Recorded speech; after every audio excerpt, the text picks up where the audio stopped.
Allez.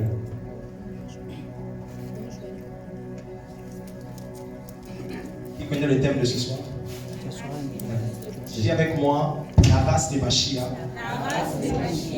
l'essor de la nouvelle espèce. Dis à celui qui est à côté de toi, la race des Mashiach, l'essor de la nouvelle espèce. On va lire quelques passages bibliques. Si on peut se tenir debout pour respecter les Saintes Écritures. J'aurais besoin d'un lecteur et un micro pour le lecteur.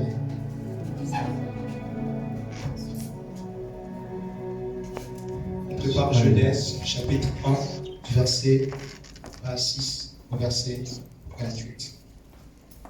Genèse 1, alléluia, le verset 26 et le verset 28. Lisons la parole de Dieu. Soyez très attentifs. Genèse 1, le verset 26 et le verset 28. Lisons la parole de Dieu dans le livre de Genèse, Genèse chapitre 1, le verset 26. C'est ça? Il est ainsi écrit. Puis Dieu dit, faisons l'homme à notre image, selon notre ressemblance, et qu'il domine sur les poissons. Dis avec moi qu'il domine. Ok, voilà. Et qu'il domine sur les poissons de la mer, sur les oiseaux du ciel, sur le bétail, sur toute la terre, et sur tous les reptiles qui rampent sur la terre. Le verset 28. Dieu les bénit, et Dieu dit, et Dieu leur dit, soyez féconds, multipliez-vous, remplissez la terre et l'assujettissez. Amen. Prenons Genèse chapitre 6, verset 1, verset 2. Genèse chapitre 6, du verset 1 à 2. Lorsque les hommes eurent commencé à se multiplier sur la surface de la terre, et que les filles leur furent nées, les fils de Dieu virent que les filles des hommes étaient belles, et ils en prirent pour femmes parmi toutes celles qu'ils choisirent. Verset 4. Les géants étaient sur la terre en ces temps-là. Après que les fils de Dieu furent venus vers les filles des hommes, et qu'elles leur eut donné des enfants, ce sont ces héros qui furent fameux dans l'Antiquité. Le verset 8 et le verset 9.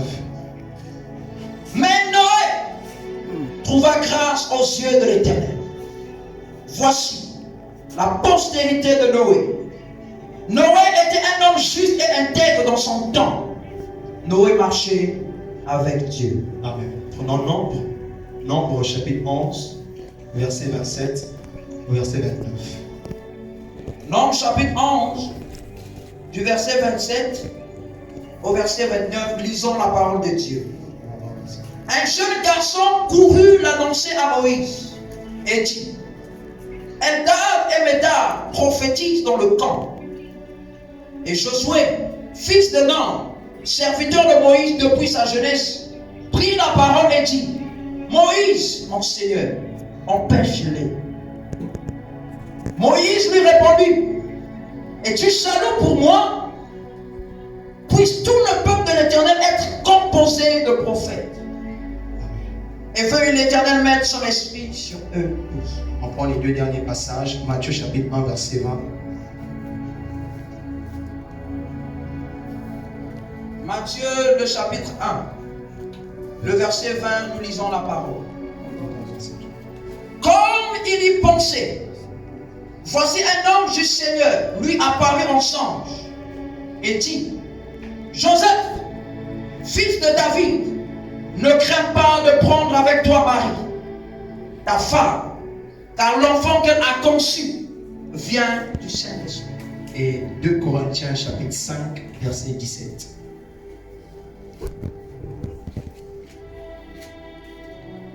Il est écrit,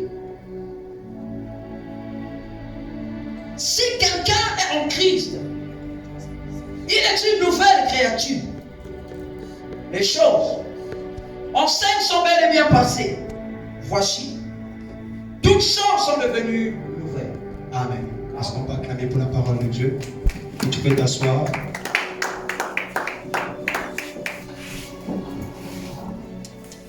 Alors, depuis un moment, le Saint-Esprit nous a inspiré un thème que nous avons prêché lors de notre 10e émission. Et ce thème s'intitulait La race des machines. Parce que je pense que dans cette période, le Seigneur veut élever dans la jeunesse de Pointe-Noire et surtout dans Global Vision une autre espèce de jeunes. On a identifié des jeunes qui appartiennent à la race des machines. Alors, lors de notre réunion dernière, pour ceux qui n'ont pas assisté à ce message, c'est la deuxième partie de mon message. Peut-être que vous ne pouvez pas comprendre le sujet dans sa profondeur, parce que lors de la première émission, nous avons parlé en long et en large, posé des fondements en ce qui concernait la race des machines. Et je pense que par la grâce de Dieu, par le Saint-Esprit, pourra t'enseigner afin que tu comprennes bien ce qui se dira ce soir. Alors, pour ceux qui peuvent s'en souvenir, la fois dernière, nous avons parlé de la race des machines de façon spécifique. Nous avons pris juste une petite partie pour exprimer un peu c'était quoi ce qu'on appelait la race des machines. J'ai parlé de beaucoup de choses et lors de l'enseignement passé, j'ai évoqué un point. C'était, qui se rappelle du point que j'avais évoqué? C'était le principe de l'appartenance raciale. Nous avons parlé du principe de l'appartenance raciale.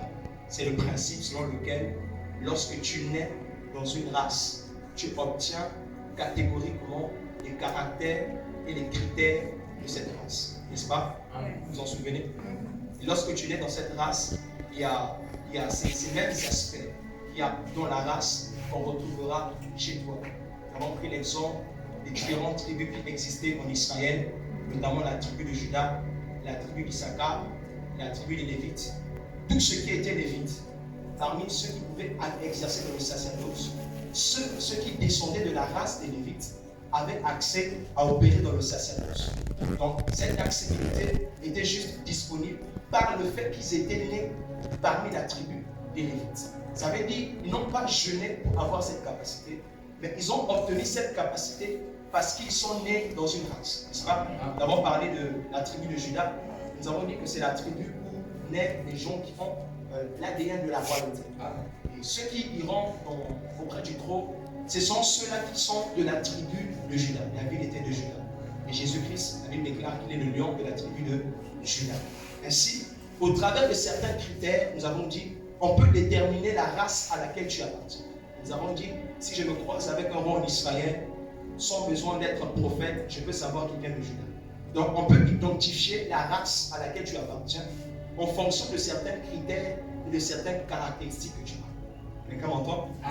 J'ai fait une étude, quand je vous le disais, sur les différents types d'êtres humains. Parce qu'on qualifie d'un être d'être humain lorsqu'il manifeste les critères et les caractéristiques de la race humaine.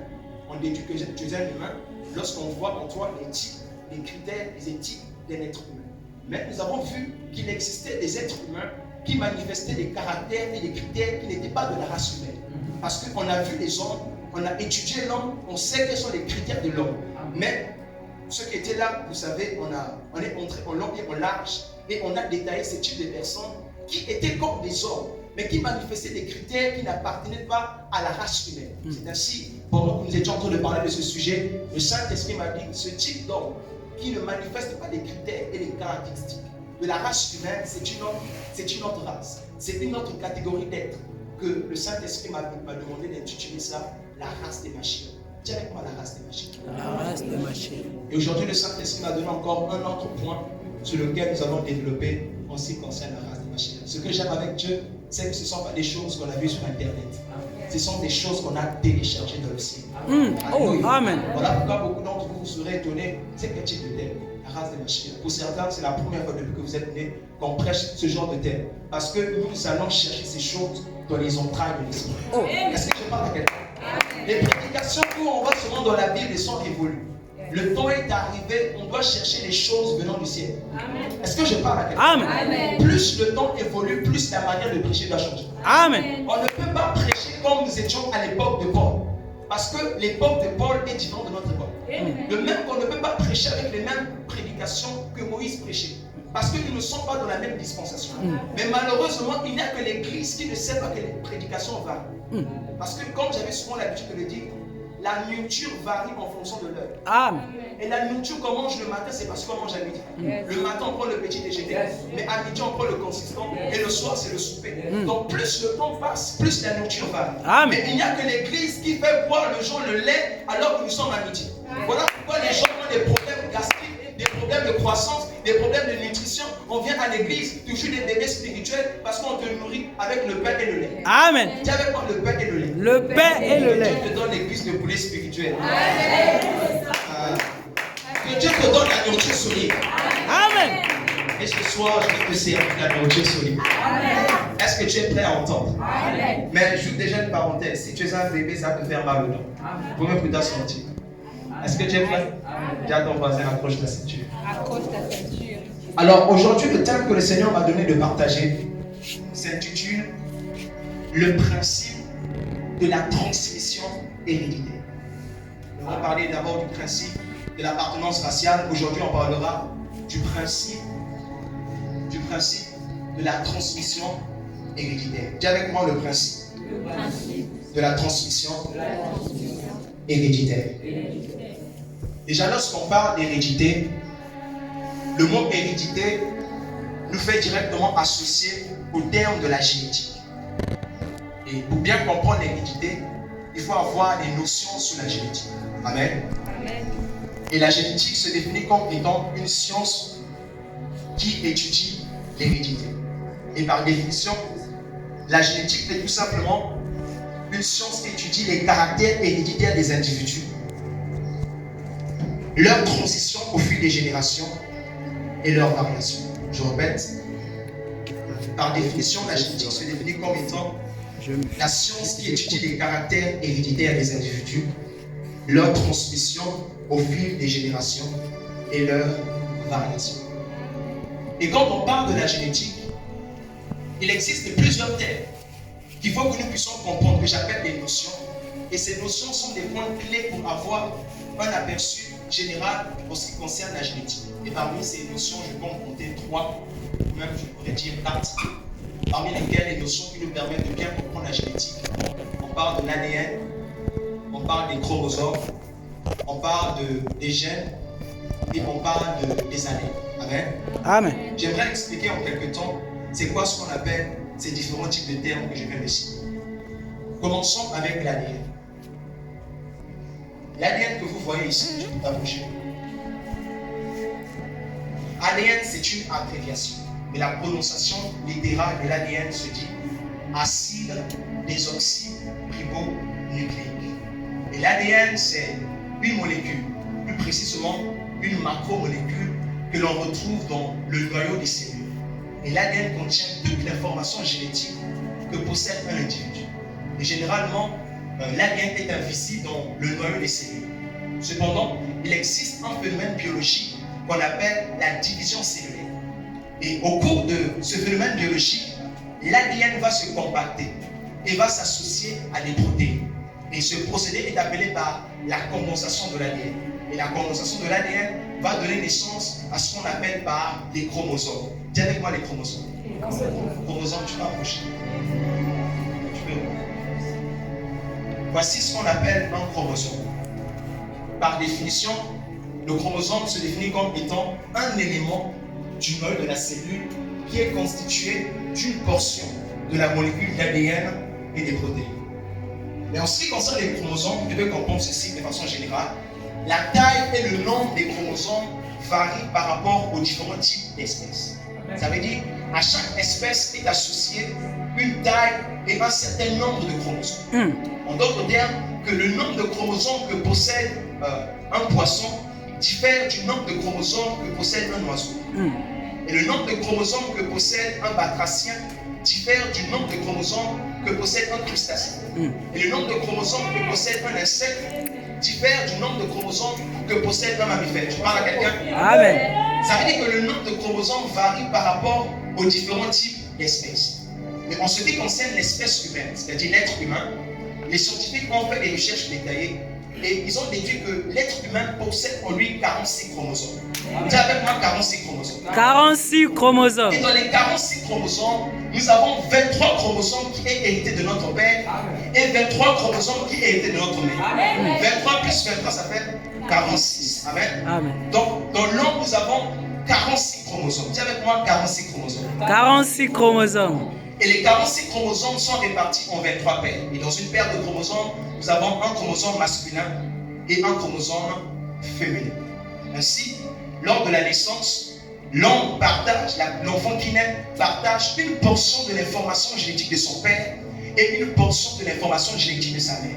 Ce qui fait que certains comportements que ton voisin a, ce n'est pas à cause de la société, ce n'est pas à cause de l'éducation, mais c'est à cause des caractères héréditaires qu'il a reçus. Voilà pourquoi tu dois apprendre la tolérance. Parce que certains mauvais caractères que ton frère a, ce n'est pas lui, c'est génétique. Est-ce que je parle à quelqu'un? Amen. Dis avec moi, c'est génétique. C'est génétique. Dis encore, c'est génétique. C'est génétique. Dis avec moi les chromosomes. Les chromosomes. Et peut-être pour ajouter un peu plus de détails, je vais ajouter. Amen. Amen. Pour ajouter peut-être un peu de petits détails, le chromosome 5 est constitué d'une chromatine. Quand je parle de chromosome 5, parce qu'il existe un phénomène qu'on appelle la réplication. Et durant le phénomène de la réplication, le chromosome 5 se transforme en chromosome double. Et le chromosome double possède 2 chromatines. Je ne vais pas avancer. Amen. On entre encore en profondeur sur le chromosome. Lorsqu'on fait une étude microscopique sur le chromosome, on se rendra compte que sur le chromosome, il existe une portion de la molécule d'ADN qui est responsable de l'apparition de certains caractères héréditaires ou encore caractères physiques que possède un individu. Et cette portion d'ADN qui existe dans le chromosome, on appelle ça le gène. Vous pouvez voir ici, vous voyez, il y a une portion d'ADN. Et c'est ça qu'on appelle par un gène. Et le gène, c'est ce qui est responsable de l'apparition de certains traits physiques. Par exemple, la couleur des yeux, la forme des cheveux, la couleur des cheveux, la forme des ongles. Ce qui est responsable de ça, ce sont les gènes. Donc, ce sont les gènes qui déterminent la forme que tu as, le teint que tu as. Dis avec moi, ce sont mes gènes. Ce sont les gènes. Dis encore avec moi, ce sont mes gènes. Ce sont mes gènes. Et quatrièmement, en ce qui concerne les allèles, tout simplement, les allèles, ce sont les différentes versions de gènes qui existent dans notre corps. Est-ce qu'on peut appeler pour ces personnes? C'est pas encore fini. Alors, là où vous êtes, je suis sûr que vous êtes en train de vous poser des questions. Amen. Amen. Amen. Et j'aimerais répondre particulièrement à 3 questions que quelqu'un est en train de se poser ici. Amen. La première question que tu es en train de te poser, tu te dis, j'étais venu entendre une prédication. Amen. Mais j'ai l'impression qu'on me fait un cours de biologie. Amen. Est-ce que je parle à quelqu'un? Il y a des gens, pendant que je suis en train de parler, sont en train de se dire, j'ai l'impression que je me suis trompé d'endroit. Prêche-nous la Bible, prêche-nous Matthieu, prêche-nous Jean. Tu entres encore dans les génétiques. Amen. Même moi à l'école, déjà ça j'ai compris. Tu vas encore mettre la suite. Est-ce que je peux avancer? Amen. Est-ce que je peux avancer? J'aimerais décevoir quelqu'un. La Bible déclare dans Jean le chapitre 3, à partir du verset 12. Si lorsque je vous ai parlé des choses de la terre, vous ne comprenez pas, comment pourriez-vous comprendre quand je vous parlerai des choses du ciel? En d'autres termes, avant que Jésus ne commence à parler des gens des choses du ciel, il devait d'abord préparer la foule en les expliquant les choses de la terre. Amen. Parce que dans le protocole de la révélation, ce qui nous permet d'atteindre le ciel, c'est le passage par la terre. En réalité, la meilleure façon d'illustrer les dimensions spirituelles, c'est de les révéler au travers de certains faits naturels. Amen. Est-ce que je parle à quelqu'un? Amen. Ça veut dire que dans les phénomènes physiques que je suis en train d'expliquer, se cachent les grandes révélations. Oh. Deux fois le ciel se cache sous la terre. Demandez à Jacob, il vous dira qu'il avait trouvé la porte du ciel sous la terre. Amen. Est-ce que je peux prêcher? Amen.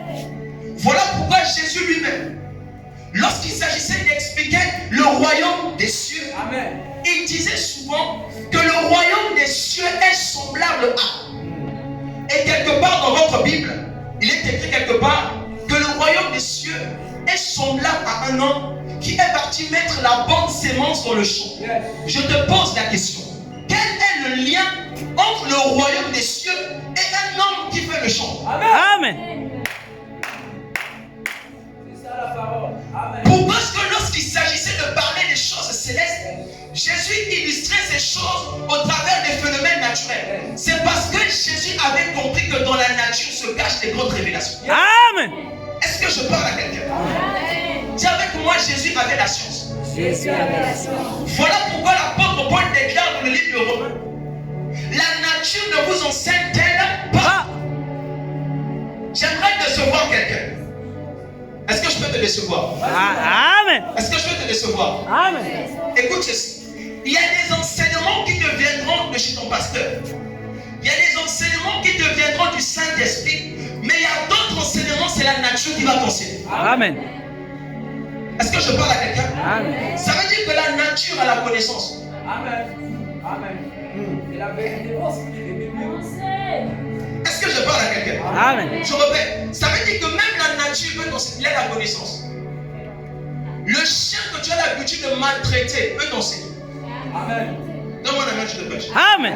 Voilà pourquoi Salomon a dit paresseux, observe la fourmi et devient sage. Amen. Or, la Bible nous enseigne que la sagesse commence par la crainte de Dieu. Dis-moi seulement de craindre Dieu et d'atteindre la sagesse. Mais Salomon dit observe la fourmi, qui est un élément naturel. Parce que la fourmi peut t'enseigner. Même lorsque tu n'as pas entendu la voix du Saint-Esprit, même l'arbre qui se trouve devant toi. Amen. Amen. Je parle à quelqu'un. Est-ce que je parle à quelqu'un? Est-ce que je parle à quelqu'un? Il y a encore d'autres personnes qui disent ceci. Vous aimez trop compliquer les choses. Yes. La Bible est sainte. C'est pas ça. La parole de Dieu est sainte. Prêchez-nous simplement. Vous voulez toujours mystifier les choses.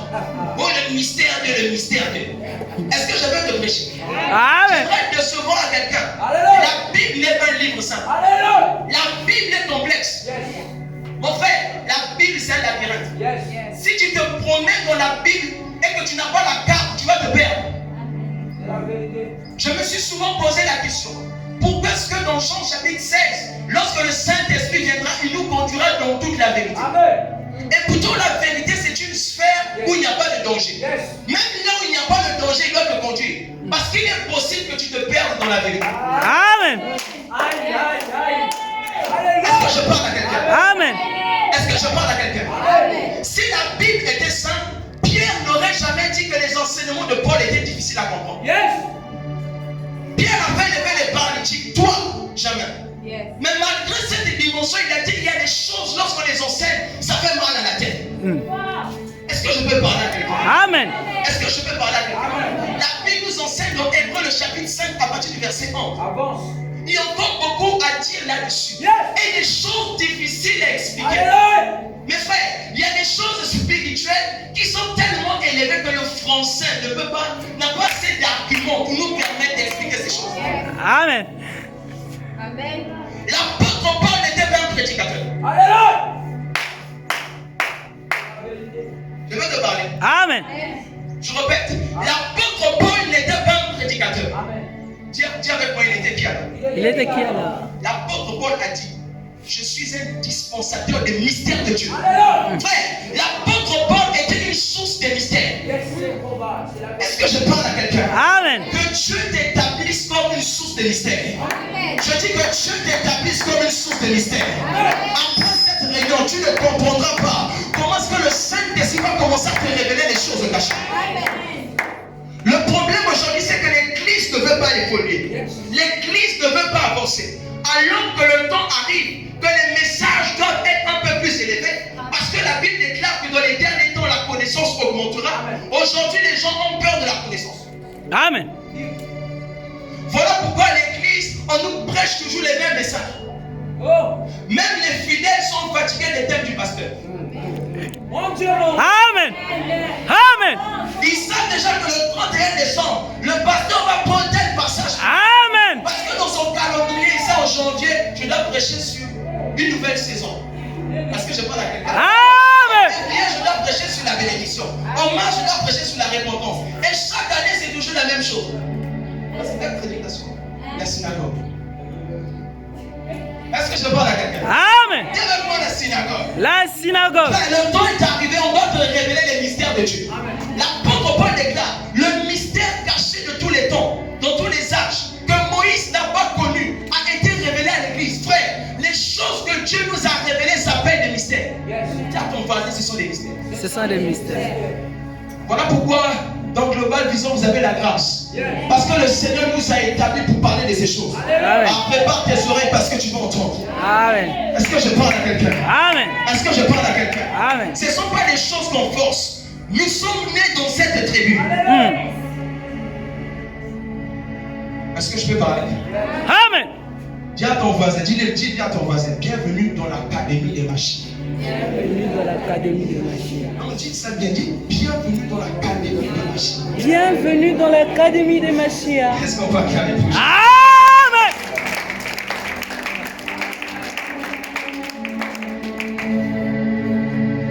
Amen. Amen. Alors écoutez-moi très bien. Des grandes recherches ont été faites sur l'ADN. Et dans le monde entier, des scientifiques ont fait des recherches sur le corps humain. Et particulièrement les généticiens ont fait des études approfondies sur l'ADN de l'homme. Et ils ont constaté que l'ADN qui constitue nos gènes s'assemble de telle manière qu'un pont, c'est-à-dire une base azotée, se forme après la succession d'un certain nombre d'acides, d'une certaine quantité d'acides. Je m'explique. Après la succession d'une séquence de 10 acides, les acides, ce sont les bâtonnets que vous voyez. Après la succession d'une séquence de 10 acides, il y a un pont qui se forme dans l'ADN. Ensuite, après la succession de 5 acides, il y a un pont qui se forme. Ensuite, après la succession d'une séquence de 6 acides, un pont se forme. Et ensuite, après la succession d'une séquence de 5 acides, un pont se forme. Et la chaîne recommence à l'infini dans notre ADN. Ce qui fait que dans notre ADN, on a cette information qui revient toujours et souvent. Ce sont les chiffres 10, 5, 6, 5. Dis avec moi 10, 10, 5, 6, 5. Dis encore 10, 5, 6, 5. Tu peux parler? Amen. Tu peux parler? Amen. Dans l'Ancien Testament, il existe un alignement et une combinaison de 4 lettres qu'on appelle le tétragramme. Amen. Et dans le mot tétragramme, on a le mot tétra. Tétra signifie 4. Et gramme signifie des consonnes hébraïques. Ce qui fait que le tétragramme, c'est l'alignement de 4 consonnes hébraïques. Et le tétragramme, c'est le nom que Dieu avait révélé à Moïse. Dans Exode, le chapitre 3, du verset 13 au verset 14. Alors que Dieu envoie Moïse en Égypte pour qu'il aille délivrer les enfants d'Israël de la main des Égyptiens, Moïse va poser la question à Dieu. Tu m'envoies en Égypte afin de délivrer les enfants d'Israël. Mais si je viens auprès de ces mêmes enfants et qu'ils me posent la question, quel est le nom du Dieu qui t'a envoyé? Qu'est-ce que je vais leur dire? C'est à ce moment que Dieu va répondre à Moïse et Dieu dira à Moïse, je m'appelle celui qui suit. Dis avec moi, celui qui suit. Celui qui suit. Et en d'autres termes, ça signifie tout simplement Yahweh. Yahweh signifie je suis. Et dans la culture des Juifs, le mot Yahweh, est-ce que tu peux t'approcher? Yahweh peut s'approcher. Est-ce qu'on va acclamer pour Yahweh? Est-ce que tu peux t'approcher s'il vous plaît? Et dans la culture des Juifs, le nom Yahweh était un nom saint. C'était un nom consacré. Et il était interdit aux hommes de prononcer ce nom. Pourquoi? Parce que ce nom, c'est le nom propre de Dieu. D'habitude, dans la Bible, ce sont les hommes qui ont l'habitude de donner des attributs à Dieu. Lorsque Dieu les défend comme un puissant guerrier, on appelle Dieu Sabaoth.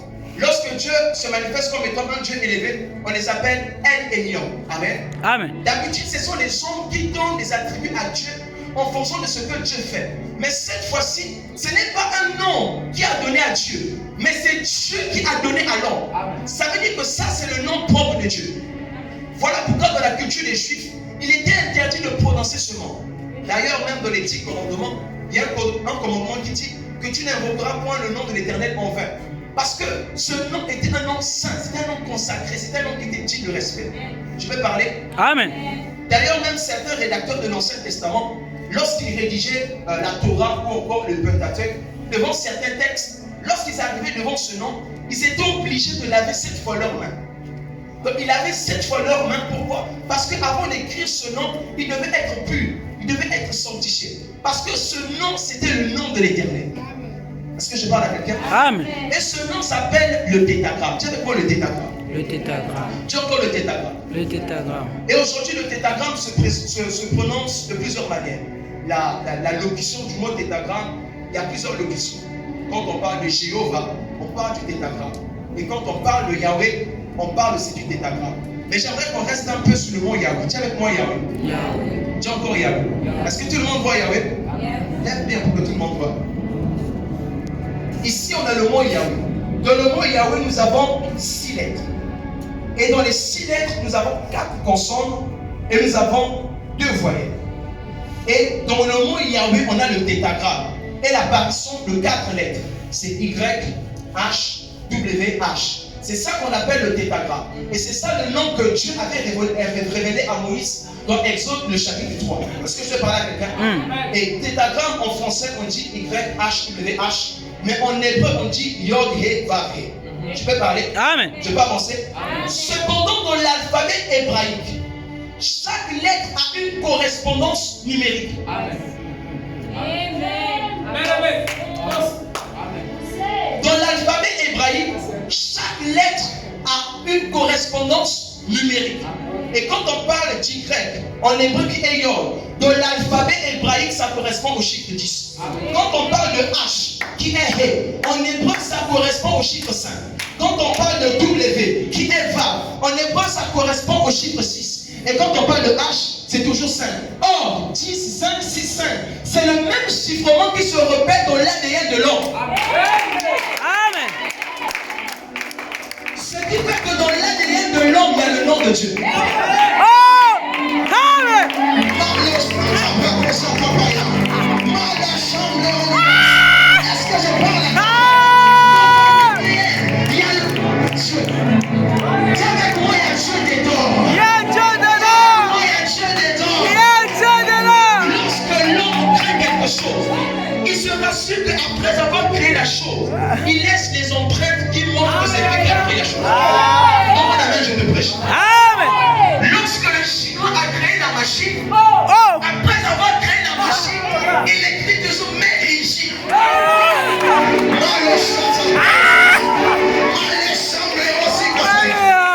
Lorsque l'Américain crée sa machine, il écrit toujours Made in America. Amen. Pour montrer aux hommes Amen. que c'est lui qui a créé ça. Amen. C'est lorsque Dieu a créé. Oh! Amen. Ce n'est pas le Chinois qui a créé l'homme, ce n'est pas l'Européen qui a créé l'homme, Oh! ce n'est pas l'Américain, mais c'est Dieu. Et vous savez quoi? Dans l'homme, il est écrit Made in God. Oh! Amen. Amen.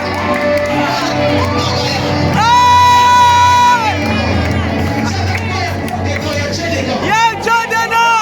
Montre ton ADN, dis à Dieu dedans. Peut-être que tu penses que dans ton ADN, il y avait le sang. Il y a aussi le plan de Dieu. Amen. Voilà pourquoi le sorcier ne peut pas te bouffer facilement. Il va prendre ton sang, il va voir Dieu. Oh! Celui qui avait pris ton sang, pendant que nous sommes en train de parler, là où il est, il est en train de voir quelque chose de mystique. Amen. Hey, cher, Amen. tiens avec moi, il y a Dieu dans mon sang. Il y a Dieu dans mon sang. Voilà pourquoi si tu as une maladie liée au sang, ça a déjà disparu.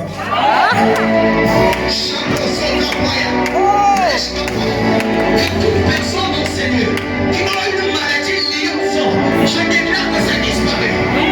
Amen. Ibrasoto paraliskata. Shamle Holy Ghost. Redos kainero brede city. Shaka poreski pandeleba. C'est déjà une preuve pour toi que tu n'es pas n'importe qui. Seulement à cause de ça, je n'ai plus besoin de prophétie. Oh! Seulement à cause de ça, même si mon frère est monté et que moi je suis encore si je ne m'inquiète pas. Oh!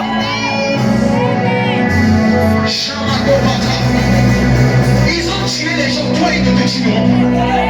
Je dis les sont morts de toi. Toi tu ne pourras pas. Quand je ne mourrai pas, je vivrai. Je rapporterai les saints. Amen! Ton temps de mourir n'est pas encore arrivé. Je dis ton temps de mourir n'est pas encore arrivé. Ton temps de mourir n'est pas encore arrivé. Dans ton ADN, il y a le nom de Dieu. Mets ta main sur ta tête, commence à prier. Mets ta main sur ta tête, commence à prier. Commence à prier. Chante en priant. Le chante le prier. Chante là-bas, chante. Le toba là-bas, chante là-bas. Chante là-bas, chante. Commence à prier, commence à déclarer dans mon souhait à Dieu. Commence à déclarer dans mon souhait à Dieu.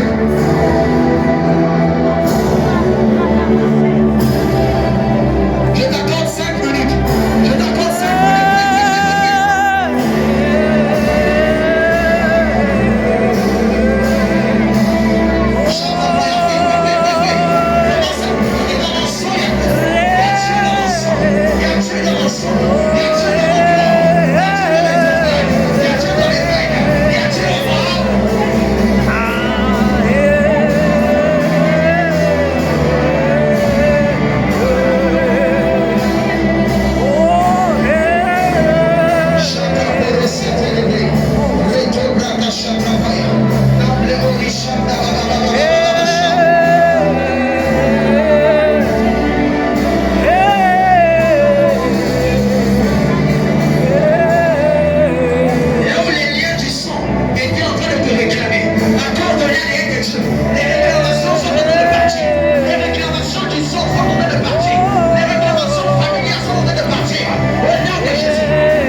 Déposez ça sur la chaise.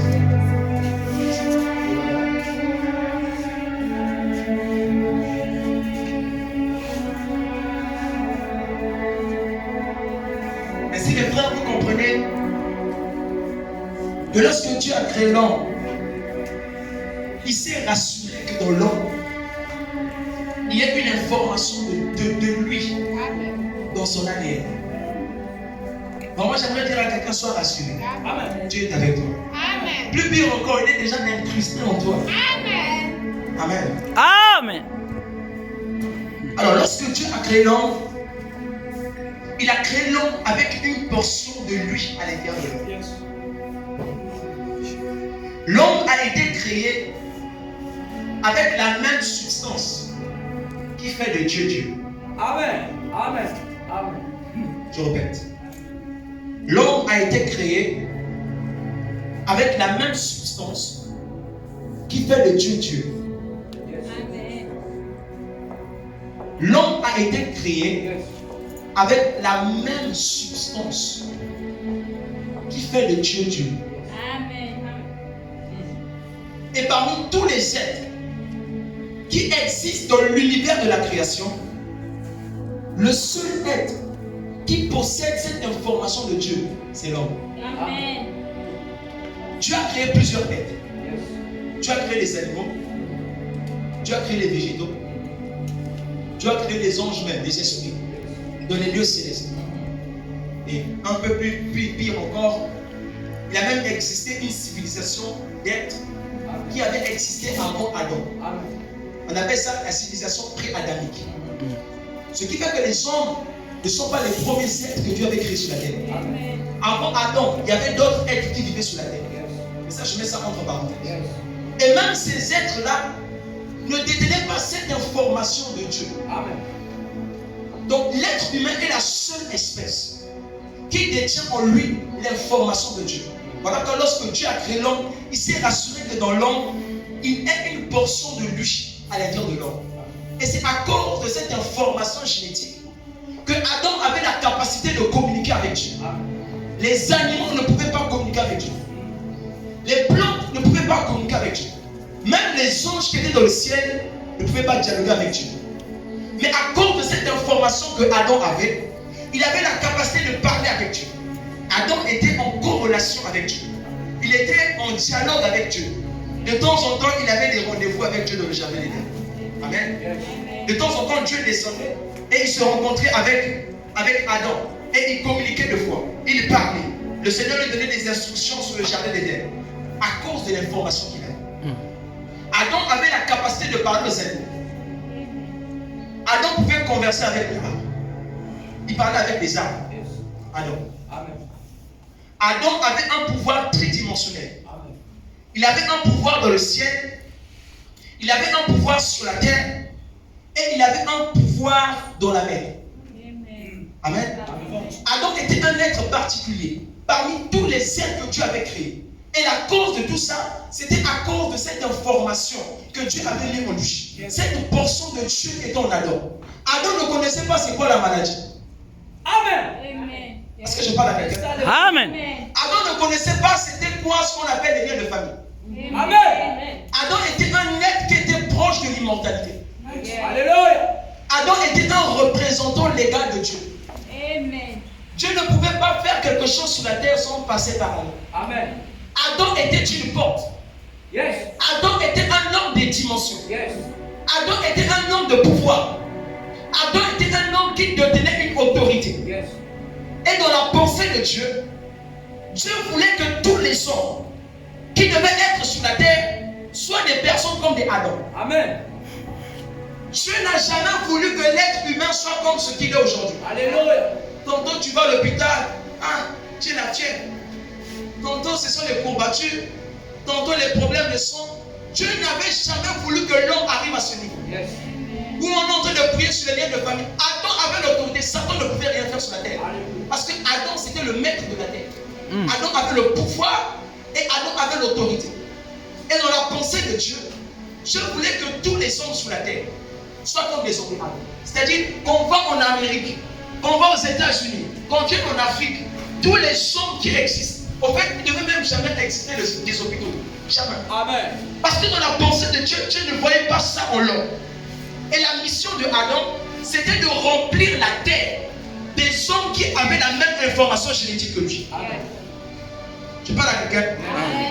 La mission que Dieu avait confiée à Adam, c'était de remplir la terre de tout, que toute la terre soit remplie des hommes possédant la même information génétique que Dieu avait créée en Adam lorsqu'il avait soutiré de la terre.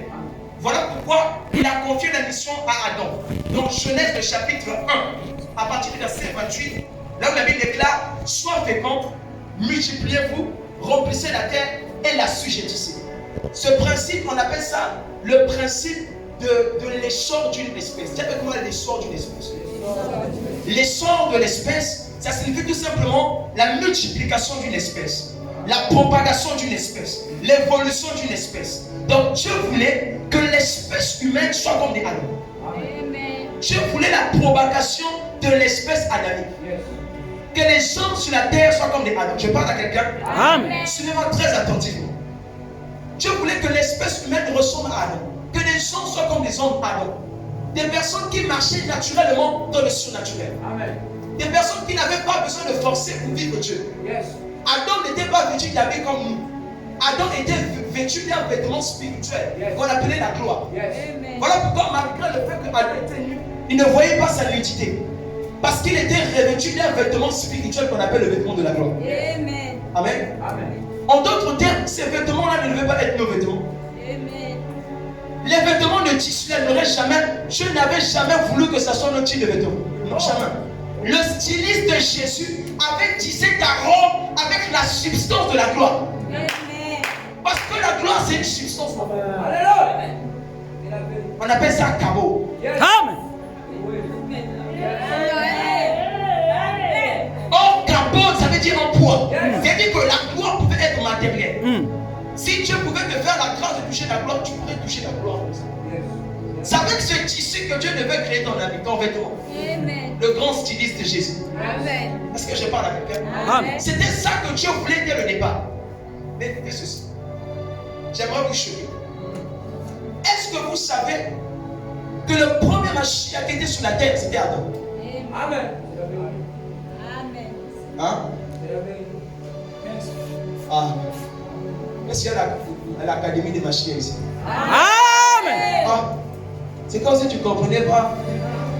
Dis avec moi, je comprends. Je comprends. Dis avec moi, je comprends. Je comprends. Est-ce que tu sais que le premier Mashiach, c'était Adam? Amen. Dis-moi pourquoi. Pourquoi? Parce que Mashiach avait dit le oint et son onction. Le premier homme qui a été oint sur la terre, c'était Adam. Amen. Quelqu'un me dira, je n'ai jamais vu dans la Bible, là où on avait déversé l'huile sur la tête d'Adam. Alléluia. C'est parce que toi tu penses que pour être oint, on doit te mettre l'huile. Dis-moi quelle est l'huile qu'on avait mise sur la tête de Jésus. Amen.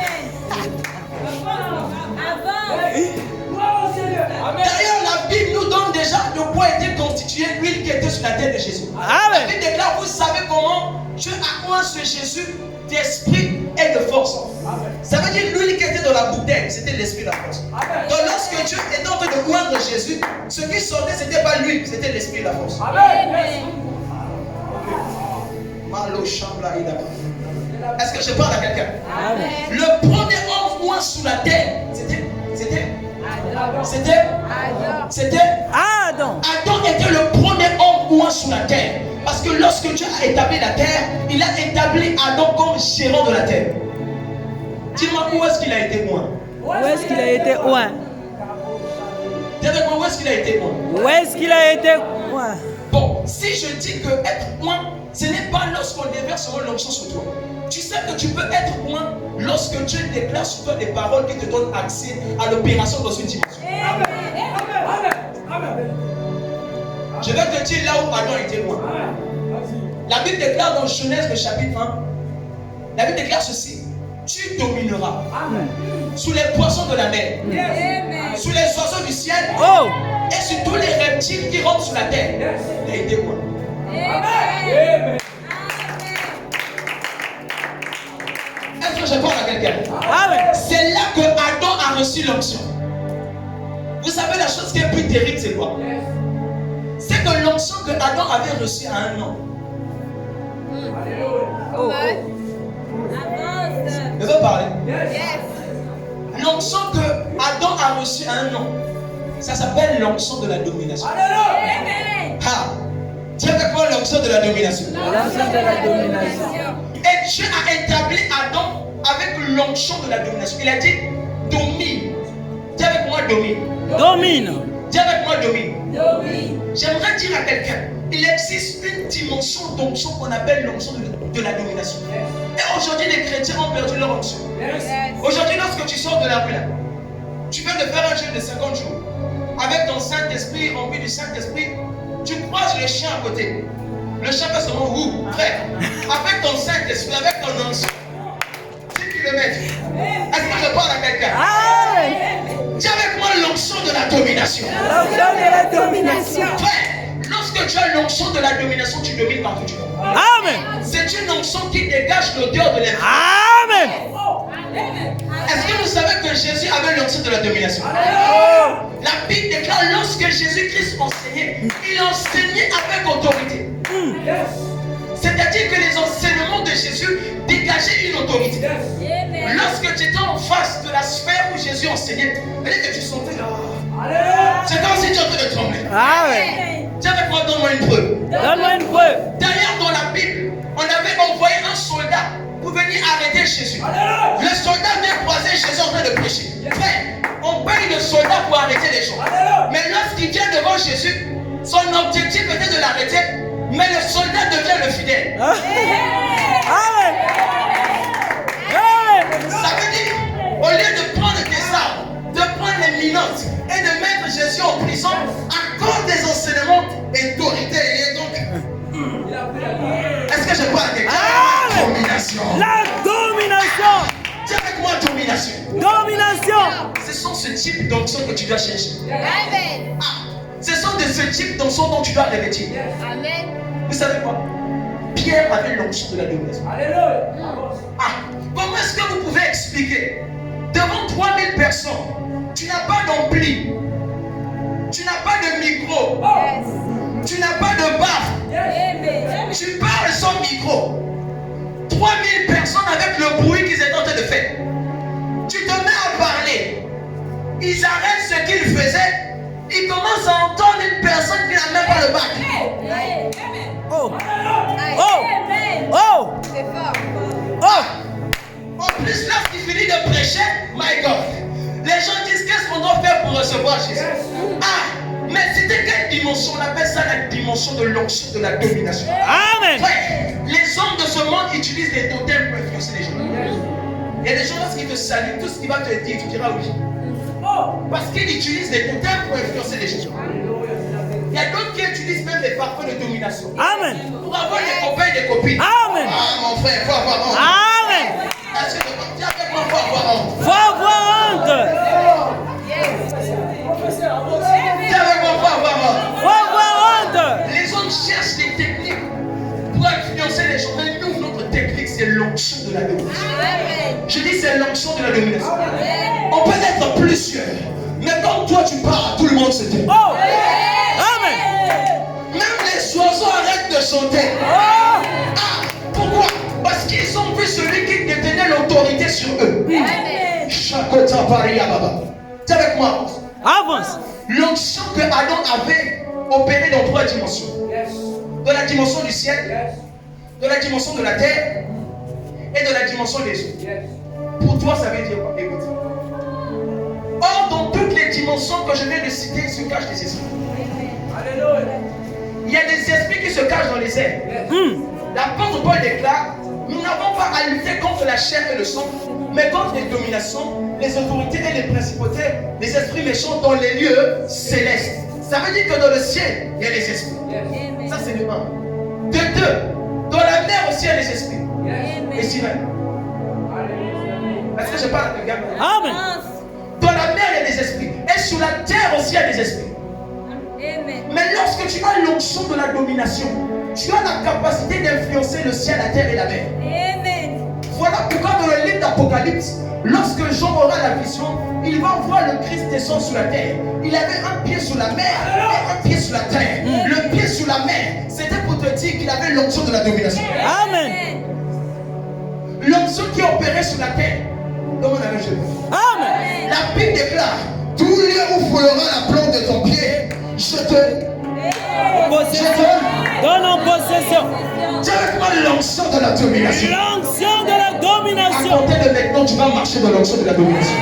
Je dis, tu vas marcher dans l'onction de la domination. Là où les gens n'entreront pas, toi tu vas entrer. Là où les gens vont fuir, toi tu vas partir. Là où les silences se sont levés, tu auras autorité. Sous les esprits dans le ciel, tu auras autorité. Tu auras power.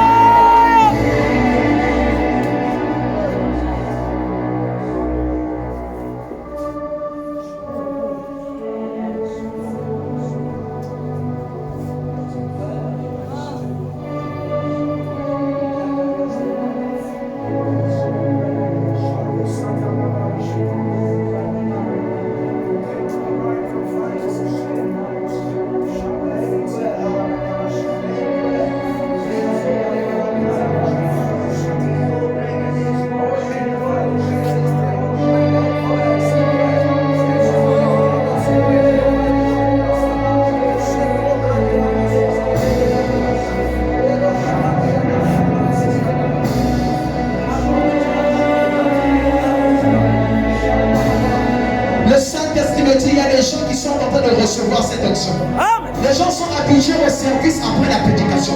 Même pendant que je parle, il y a déjà des transferts.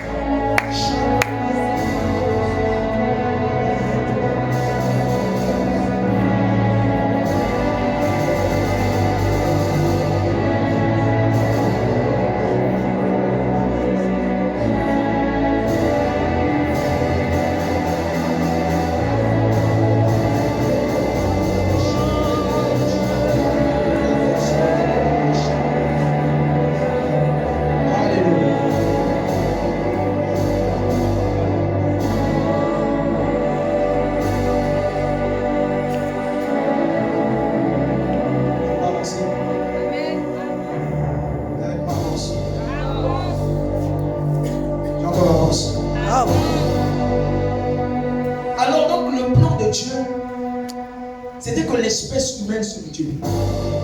Alors pour que l'espèce humaine se multiplie, le Saint-Esprit m'a fait comprendre qu'il devait utiliser un principe. C'est ce qu'on appelle le principe de la transmission héréditaire.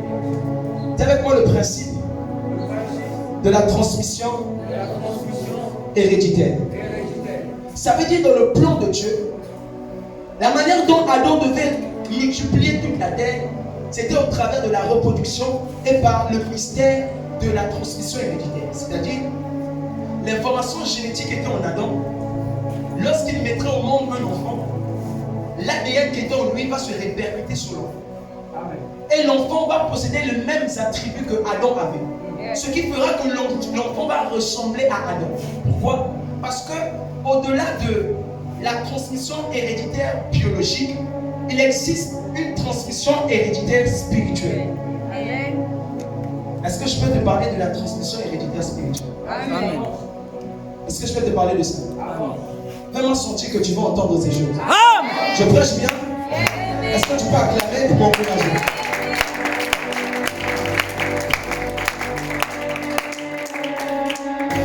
Alors, le principe de la transmission héréditaire.